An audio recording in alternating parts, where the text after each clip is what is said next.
Ça, c'est du jamais vu. Du jamais, jamais, jamais. Cette année, je pense que ça sera la pire année qu'on a jamais vue. Conséquence des intempéries, dans le sud de la région Midi-Pyrénées, la Neste est sortie de son lit.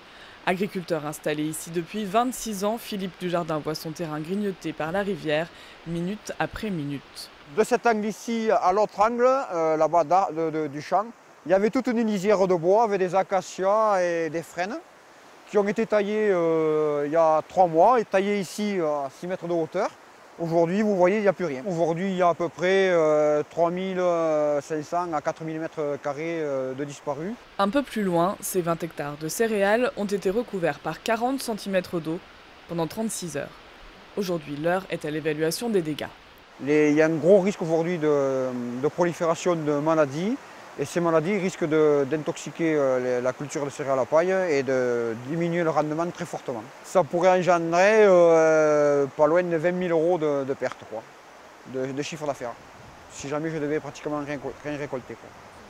Pas d'aide, pas de subvention, c'est tout pour ma pomme. Et voilà. Donc après, c'est à moi de me débrouiller pour arriver à passer l'année. On a l'impression d'être au fond du trou et franchement, la pente est difficile à remonter, quoi. Très difficile. Au total, les dommages causés par les inondations ont été évalués à 500 millions d'euros en France. Mais au-delà des dégâts matériels, ce sont les rêves d'une vie qui sont parfois brisés. Quand je me suis installé, mon rêve c'était d'avoir toutes les bêtes, tout le fouet, tout le matériel à l'abri, sous des hangars. C'est la première année où j'y arrivais, et bien voilà. Même plus, j'avais plus rien à couvrir.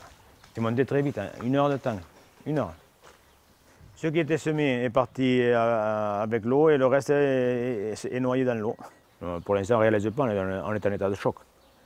Voilà. L'eau qui vous arrive jusqu'à la poitrine, bon, c'est pas...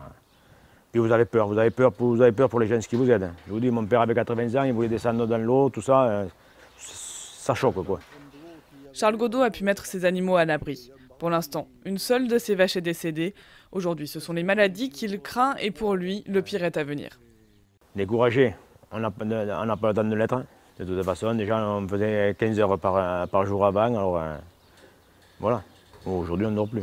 Depuis 2 jours, je dors 2 heures par nuit. Maintenant, il faut tout nettoyer.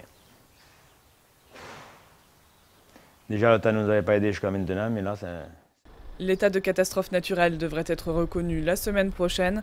En déplacement hier dans la région, François Hollande a annoncé des aides exceptionnelles pour dédommager les victimes des intempéries.